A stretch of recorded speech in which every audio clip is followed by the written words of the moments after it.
أعوذ بالله من الشيطان الرجيم ونادى أصحاب الأعراف رجالا يعرفونهم بسيماهم قالوا ما أغنى عنكم جمعكم وما كنتم تستكبرون أهؤلاء الذين أقسمتم لا ينالهم الله برحمة ادخلوا الجنة لا خوف عليكم ولا أنتم تحزنون۔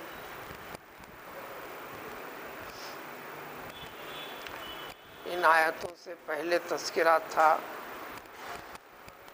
اصحاب اعراف کا۔ اصحاب اعراف کی نظر جنتیوں کی طرف پڑے گی تو انہیں سلام کریں گے، دوزخیوں کی طرف پڑیں گی تو پھر انہیں ہیبت ہولناکی ہوں گی، اللہ سے پناہ طلب کریں گے۔ اصحاب اعراف کے بارے میں تفصیل بتا دی گئی تھی۔ یہ وہ حضرات ہیں جن کے وزن کرنے کے بعد نام اعمال نیکیاں اور برائیاں برابر برابر ہیں۔ فیصلے کے لیے جنت کا یا دوزخ کے فیصلے کے لیے اعمال کا کوئی نہ کوئی پھلہ جھکنے کی ضرورت ہے، تھوڑا بھاری ہونا ہے۔ اتفاق سے یہ ایک ہے۔ اس کی مزید تفصیل سورہ توبہ میں آئے گی۔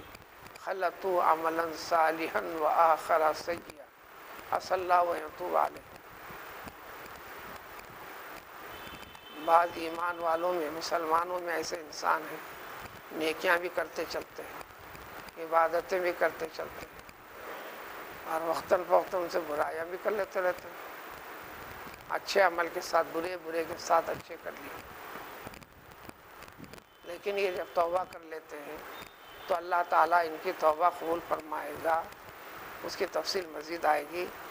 تو یہاں پر یہ ذکر ہوا تھا دوزخیوں کا، تو ان اصحاب اعراف کی کامیابی و نجات کا ذریعہ کیسا بنتا ہے؟ قرآن نے دوسری جگہ ذکر کیا ہے، اس لیے کہ ہر نبی کے ماننے والے، اسلام میں سب سے پہلے داخل ہونے والے، دنیاوی اعتبار سے، معاشی حالات سے غربت کا شکار لوگوں کی تعداد زیادہ رہی ہے۔ تو جب غریب کا نام آتا ہے تو دنیا داری کے ماحول کے لحاظ سے دنیا میں دنیا والوں کے نزدیک جس کے پاس مال و متاع ہے، شان و شوکت ہے، سواریاں ہیں، عیش کی چیزیں ہیں، دنیا یہ سمجھتی ہے یہ درجے میں بڑا ہے، ہر اعتبار سے فوقیت والا یہ ہے، قابل تعظیم یہی ہے، اس کی تعظیم بھی کرتے ہیں، اس کے لیے جھکتے میں ہیں، اس کے لیے اٹھتے بیٹھتے میں ہیں، اس کے گالی گلوچ کو بھی سینے پہ پتھر رکھ کر غریب لوگ برداشت بھی کرتے ہیں، وقتاً فوقتاً ہاتھ بھی چلاتے ہیں تو وہ برداشت کرنا پڑتا ہے۔ یہ وہ کیفیتیں ہیں جو بغیر تفصیل کے پیش کیے کہ ہر کسی کو سمجھ میں آنے والی ہیں، مشاہدے میں ہیں۔ مگر اسلام یہ دنیا داری ہے، آخرت کے اندر انجام الگ ہے۔ یہ حقیقت دنیا کے ساری مشغولیتوں میں مصروف نہیں ہیں غریب زیادہ، لہذا ان کو سننے کا موقع ملتا ہے۔ اللہ تعالیٰ کے انعامات وغیرہ کی کثرت ہو اور پھر اللہ تعالیٰ کی ہدایت توفیق بھی ہو جاتی ہے تو زیادہ جلدی داخل ہوتے ہیں۔ تو انہوں نے کہا تھا، دوسری جگہ ذکر ہے قرآن میں، ہؤلاء من اللہ علیہم من بیننا۔ توحید کا راستہ دین اسلام وہ ہے جس کے ذریعے سے اللہ تعالیٰ کے قریب سمجھے جانے والے بندے، اللہ کا فضل ان پہ ہونے والا، بڑی بڑی نعمتیں ان پر کی جانے والی، یہی تو پیغام دیتا ہے قرآن۔ دنیا عزت دے یا نہ دے، اللہ کے پاس عزت ہے، بلکہ ان کے طفیل میں دنیا کو باقی رکھنے کا بھی اعلان ہے۔ تو گویا اللہ کے نزدیک اللہ نے ان کو فوقیت دے دیا. تو ان کے قول کو اللہ نے دوسری جگہ ذکر فرمائے اہؤلاء الذین من اللہ علیہم من بیننا. وہ یہ غریب معاشرے میں گرے ہوئے لوگوں میں کوئی مقام رتبہ نہ رکھنے والے، اللہ تعالیٰ نے ان کو بڑا درجہ دے کر ان کے پر احسان فرما دیا اور ہم درجے میں گر گئے. لا ینالهم اللہ برحمہ، جو یہ توقع لے کے چل رہے ہیں کچھ ہونے والا نہیں، اللہ کی رحمت کا حصہ نہیں ملنے والا نہیں، اللہ کے پاس بڑے بننے والے نہیں.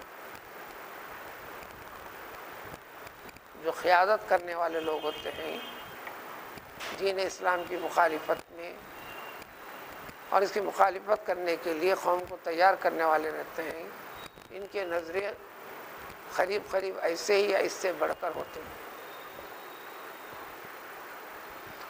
تو اس وقت یہی اصحاب اعراف دوزخ میں دیکھ کر، دوزخ کی طرف دیکھ کر رجالن چند لوگوں کو، ہر اصحاب اعراف میں سے جو لوگ ہیں وہ اپنے ملاقاتیوں کو، اپنے جاننے والوں کو، اپنے پہچاننے والوں کو، اور ایسے لوگ جو قیادت کرتے تھے دنیا میں، لوگوں کو دیکھ کر ان کی علامتوں سے پہچان جائیں گے. حیت، کیفیت. قرآن نے ایک سے زائد جگہ ذکر کیا ہے، سب سے واضح طور پر نمایاں علامت جو ہوں گی، وجوہ یومئذ ناظرہ الی ربہا ناظرہ. نون زوادر نظر، تر و تازہ، حشاش بشاش، خوبصورت. عمل کے لحاظ سے اٹھائے جائیں گے، رنگ روپ ان کو ایسا ملے گا، صرف دو رنگوں میں رہیں گے. انتہائی سفید نورانی چہرے والے، خوبصورت، تر و تازہ. بڑھاپے میں جیسا سکڑے ہوئے نظر آتا ہے ایسا بھی نہیں، پریشانیوں میں گھر کر پریشان چہرے دیکھتے ہیں ایسا بھی نہیں. تر و تازہ چہروں کے ساتھ الی ربہا ناظرہ، رحمت خداوندی، دیدار خداوندی میں مصروف رہیں گے. وجوہ یومئذ باسرہ، باسیرہ، جن کے چہرے ایک دم سکڑے ہوئے ترش روح ہوں گے. اسی کو سورہ آل عمران میں فرمایا وَأَمَّا الَّذِينَ ابْيَضَّتْ وُجُوهُهُمْ، سفید گورے چہرے والے نیک لوگ. وَأَمَّا الَّذِينَ اسْوَدَّتْ وُجُوهُهُمْ، انتہائی سیاہ چہرے. سب سے بڑی نمایاں علامت وہاں پر چہروں کے پر نور، عدم نور، گورے اور کالے. دنیا کے اندر یہ فرق نہیں ہے، وہاں پر یہ دو فرق نہیں. بھلے دنیا میں کتنا بھی حسین تھا، دوزخ میں وہ حسن نہیں رہے گا اس کو. بھلے دنیا میں کتنا بھی بدصورت رہے گا، جنت میں انتہائی خوبصورت ہوگا وہ جنتیوں کے لیے. یہ بڑی علامت رہی. ماں باقی حیت، کیفیت جو دنیا میں دکھتی تھی اسی قسم کے کم و بیش شکل دی جائے گی. تو اس کو دیکھ کر پہچان جائیں گے، پہچان کر ایک سوال کر ہی لیں گے دوزخیوں سے. یہ لوگ کیسے ہیں جو سوال ہو رہا ہے ان سے؟ دنیا میں اپنا بڑا مقام رکھتے تھے، سمجھتے تھے کہ ہمارے اشارے پہ ایسا ہونے والا ہے، کرتے بھی تھے. طاقت کا زور تھا، کلام کا زور تھا، اثر و رسوخ کا زور تھا، مال و متاع کا زور تھا، دوست و احباب کا زور تھا. ما اغنی عنکم جمعکم، تمہاری اتنی بڑی جمعیت تھی نا. جمعون اردو میں بھی استعمال ہوتا ہے، اسی کو جمعیت بھی بولتے ہیں. یعنی اتنی بڑی گیدرنگ تھی نا تمہاری، کیا تمہارے کچھ بھی کام نہیں آئی؟ سورہ لعب میں یہی لفظ ہے، ما اغنی عنہ مالہ وما کسب، کچھ کام نہیں آیا ان کو مال. ما اغنی عنکم جمعکم، تمہاری اتنی بھاری بھرکم جمعیت تمہیں کچھ کام نہیں آئی. اور جتنا اکڑتے تھے، بڑائی بتاتے تھے، وہاں کنتم تستکبرون، کہ یہ بھی چیزیں بچا نہیں سکے تم کو دوزخ سے، رہ گئے نا آپ دوزخ میں۔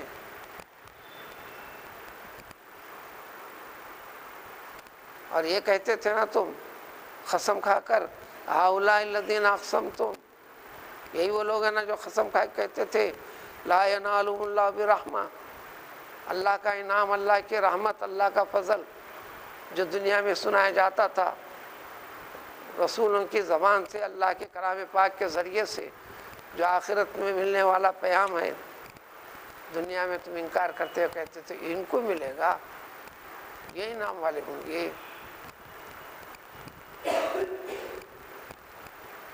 اس کلام پاک کے نازل ہونے کے بعد بھی ایسا ہی کہہ رہے ہیں، سابق امتوں کے واقعات بھی ہیں،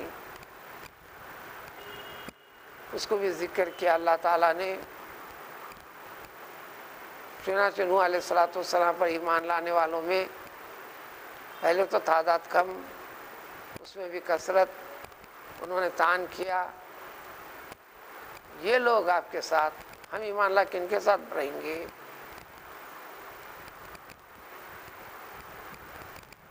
جو مال و متاع، شان و شوکت رکھنے والے ہیں، کبھی ان کے قریب ہو کر دیکھیے تو ان کی فکر، ان کی طرز زندگی، آپ جب قریب ہوتے ہیں تو ان کی جو کیفیت ہوتی ہے، یا آپ کے قریب ہونے کے وقت پر جس قسم کے وہ حرکات ان کے ساتھ وہ کیا کرتے ہیں، خود سمجھ جائیں گے، جو اسی قسم کا مفہوم ہے۔ تو اللہ تبارک تعالیٰ اب تک جو اصحاب عرف داخل نہیں ہوئے تھے، اب ان کو یہ بتاتے ہوئے، تم نے کہتے تھے نا فوراً حکم ہوگا ادخلوا الجنت، اے آراف والو، تھوڑی سی کمی کی وجہ سے رکے تھے نا، اب ہماری رحمت سے، ہماری مہربانی سے، تم ہمارے فضل سے جنت میں چلے جاؤ۔ ان دوزخیوں کو سناتے ہوئے اعلان ہوگا، ان کو جلاتے ہوئے ہوگا۔ دوزخ اسی کا نام، جلانے والی چیز چلتی، آگ سے بھی، زبان سے بھی، کلام سے بھی، قرآن جگہ جگہ ذکر کرتا ہے ذوقوا ما کنتم تعملون، فرشتے بولتے ہوئے اب چکھو، چکھو، اب کیا ہوا، کیسا کرتے تھے کہ یہ نہیں آیا تھا، بار بار ٹوچے دیتے رہے۔ اور ادھر جنتیوں کے لیے سلام علیکم طبتم، مزے میں رہو، سلامتی میں، ہمیشہ یہی جملہ بار بار پڑھتے، سلام علیکم طبتم، طب طیب سے، اچھے رہو، خوش رہو، مزے میں رہو، سلامتی تم پر اللہ تعالیٰ کی، سلامتی سلامتی۔ جنتیوں کو اس کے سوا کچھ اور سننے کو نہیں ملے گا۔ یہ بھی کہیں گے اللہ تعالیٰ ان کو داخل ہو جاؤ جنت میں، اب تمہیں کوئی خوف وغیرہ نہیں، اب تک خوف تھا نا، فیصلہ ادھر کا ادھر کا، خوف نہیں، ولا انتم تحزنون، اب کبھی بھی تم رنجیدہ بھی نہیں ہوں گے، اب مزے میں رہو۔ جب اتنی بات ہو گئی، ان کو داخل کریں گے، دوزخیوں کی بڑی درخواست چلتے رہیں گے، ہمارے جانے پہچانے عزیز و اقارب جنت میں ہیں، ذرا ان سے کا دیدار کرنے، ذرا ان سے کوئی بات کرنے کی اجازت دیجیے۔ روایتوں میں آتا ہے کہ یہ درخواست چلتے رہیں گی، چلتے رہیں گی۔ حجت کی تکمیل کے لیے اللہ تعالیٰ دوزخیوں کو بھی دوزخ میں رہ کر وہاں سے نظارے والی شکل پیدا کریں گے۔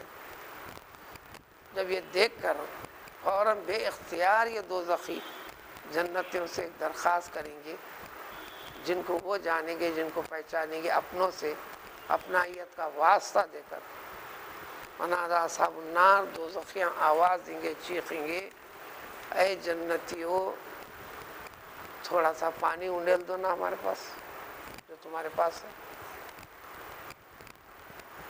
یا جو کچھ بھی تم کو دے رکھا ہے اللہ تعالیٰ نے عطا فرمایا، کچھ ادھر انڈیل دو نا ذرا سا، تھوڑا سا.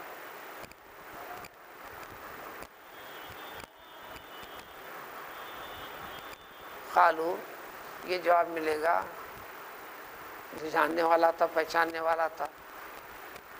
فرق ایمان سے ہو گیا.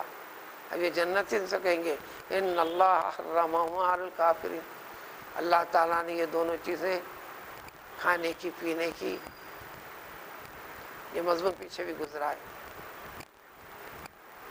للمؤمنین خالصتاً یوم القیامہ تفسیر گزری ہے 4-5 دن پہلے. یہ دنیا کے اندر بھی جتنی لذت کی چیزیں ہیں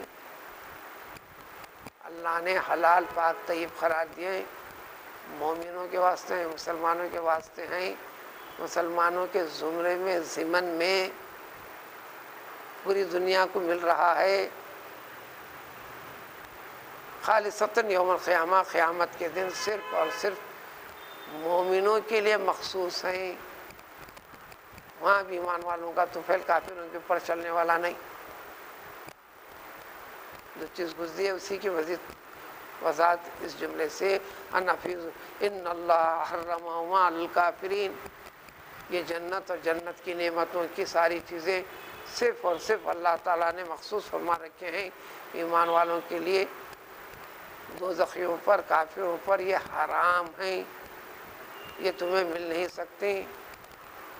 لینے کے لیے تمہارے لیے میدان کھلا تھا، لیکن کیا کیا تم نے؟ الذین اتخذوا دینہم، دین والے معاملات میں بحیثیت انسان کسی کو نفرت نہیں. قلبی نفرت، جھگڑے، اب تو اس دنیا کے طریقے کے لحاظ سے اخبار بازی، نیوز اس کے ذریعے سے، فلاں فلاں فلاں کے ذریعے سے، جس کے ذکر کی وضاحت کی ضرورت نہیں. اخبار بھی نہیں کرنے والوں کے لیے صورتحال صاف ہے. وہ سارے نمونے پہلے کے چاہیں آج کی کوئی نئی بات نہیں. کم ہوتے ہیں، زیادہ ہوتے ہیں، شکلیں بدلتے رہتے ہیں، چلتے رہتے ہیں. تو وہاں قیامت میں ان سے کہا جائے گا دین یعنی نفرتیں دین کے عنوان سے. لہذا آپ کی تعداد کی کثرت بھی دین کے اعتبار سے جو نہیں چاہتے. اور ادھر دین اسلام میں کوئی نکاح کا خطبہ نہیں ہے جس میں یہ حدیث کا ذکر نہ ہو. خطبہ 2 منٹ کا بھی ہو تو اس حدیث کے ساتھ ہے تزوجوا الودود الولود فإنی اباہی بکم الامم یوم القیامہ. شادی کرنا فرض نہیں ہے، واجب بھی نہیں ہے. شادی کے بعد نمٹانے والے مسائل کی طاقت نہیں ہے. قرآن بھی کہتا ہے کہ شادی کا نام بھی نہیں لو، خبردار. ومن لم یستطع منکم طولا ان ینکح المحصنات فمما ملکت ایدیکم. یہ آیت کا ترجمہ وہی ہے. شادی کے بعد ایک بڑا جدوجہد، مشقت، بیسیوں مسائل سے جڑنے، ایمان کی کڑی آزمائش کا وقت اب شروع ہوتا ہے. اب شروع ہوتا ہے. اور انہیں اعمال کے ذریعے سے جنت اور دوزخ کے فیصلے ہوتے. حضور صلی اللہ علیہ وسلم نے عورتوں سے فرمایا جو شادی شدہ ہیں، دیکھو تمہاری جنت کا تعلق تمہارا شوہر ہے. تمہاری جنت بھی تمہارا شوہر، تمہاری دوزخ بھی تمہارا شوہر. تمہارے ہاتھ میں جنت لینا یا دوزخ لینا.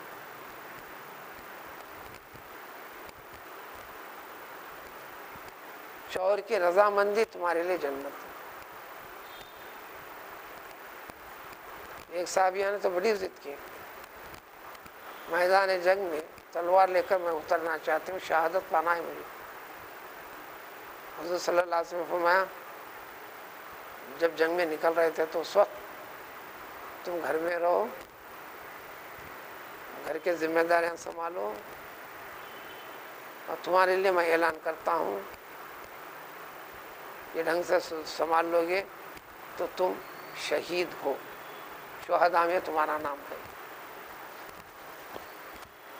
اس لیے تاریخ صحابہ صحابیات میں اس ایک عورت کو تلوار لے کر جنگ میں نہیں نکلی، خصوصی طور پر رسول اللہ صلی اللہ علیہ وسلم نے فرما دیا تھا، اور آپ کا کوئی فرمان اللہ کے حکم کے بغیر، اللہ کے بھیجے گئے وحی کے بغیر نہیں ہوتا، یا اللہ کی طرف سے الہام کے بغیر نہیں ہوتا، یہ ایمان ہونا ہے پیغمبر صلی اللہ علیہ وسلم کے ارشاد پر۔ تو ان صحابیہ کا نام شہیدہ میں ذکر آتا ہے۔ ان کو تو الفاظ سے وضاحت کر دی گئی، اس لیے شہید کا لفظ آتا ہے، جبکہ وہ شہید ہوئی نہیں۔ بالواسطہ فرمایا کہ عورت کے لیے تمہارے لیے جنت بھی وہی ہے، دوزخ بھی وہی۔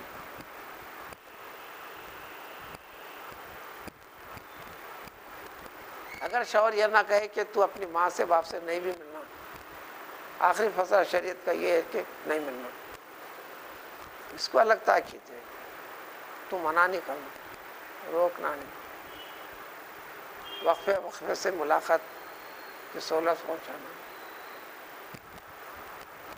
ایک واقعہ یہ بھی ہے تفصیل کے ساتھ، شوہر سفر کے لیے نکلا، یہ تاکید کر کے میرے سفر سے لوٹنے تک گھر کے باہر قدم نہیں رکھو گی، نہیں جاؤ گی۔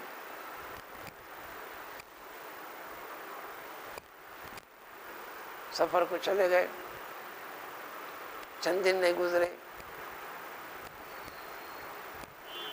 اس کے والد مرض الموت میں مبتلا ہو گئے،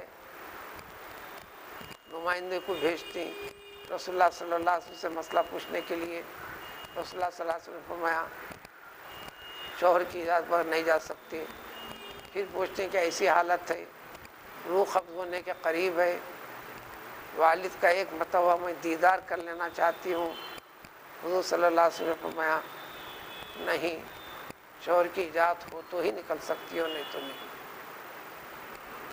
جب یہ بات آ گئی کہ عورت کی جنت اور دوزخ صرف اسی کے اندر، عورتوں کے لیے جنت کا پانا بڑا سہل اور آسان ہے، صرف سمجھنے کی ضرورت ہے۔ دوزخ میں عورتوں کی کثرت کی وجہ بھی عورتوں نے پوچھی تو حضور صلی اللہ علیہ وسلم نے یہ فرمایا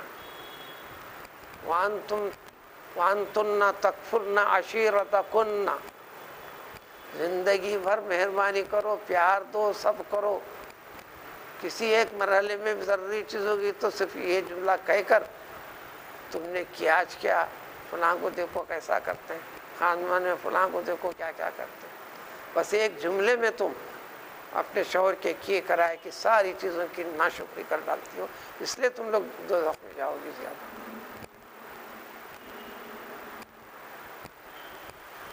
سمجھنے والی چیز ہے، کثرت یہی ہوتی ہے۔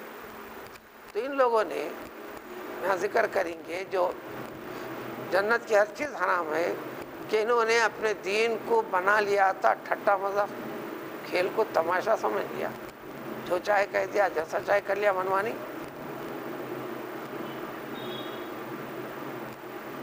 دراصل سب کیوں کیا؟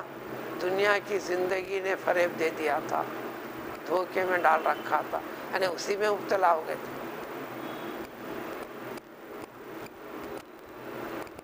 تو اللہ تعالیٰ فرماتے ہیں لہذا رحمت اور مہربانی کی نظر ہم تمہاری طرف کریں گے نہیں۔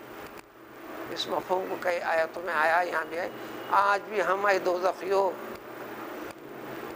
ہم تم کو بھول جاتے ہیں، یعنی رحمت نہیں آئیں گی۔ تم نے اللہ کی آج کے اس دن کی ملاقات، یعنی حساب و کتاب، جنت اور دوزخ کا فیصلہ، حساب و کتاب، ان چیزوں کا یقین نہیں کیا تھا، ایسا چل رہے تھے گویا کہ کچھ ہونے والا ہی نہیں ہے، بھول بھلا کے رکھے تھے۔ اب لہذا یہی برتاؤ تمہارے ساتھ یہاں پر ہوگا ہماری طرف سے۔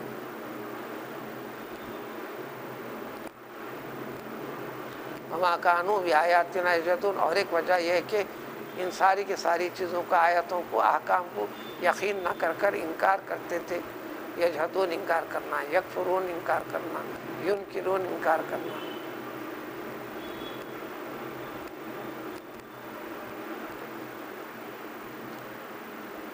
پھر اگلے پھر سمجھاتے ہیں، یہ اللہ تعالیٰ کی بڑی مہربانی اگلی آیتوں میں ذکر آ رہا ہے، کیا کمی کیا تھا ہم نے، صحیح راستہ سمجھانے بتانے میں ہر قسم کے اسباب مہیا کر دیے، پھر بھی نہیں ماننے کی وجہ، پھر بھی دین اسلام کی مخالفت کرنے کی وجہ، پھر دین اسلام سے جڑے ہوئے لوگوں سے نفرت کرنے کی وجہ، پھر اس دین کو آگے بڑھنے سے روکنے کی وجہ، اس کا انجام بھگتتے رہو گے۔ تفصیل اگلی آیت۔ سبحان اللہ۔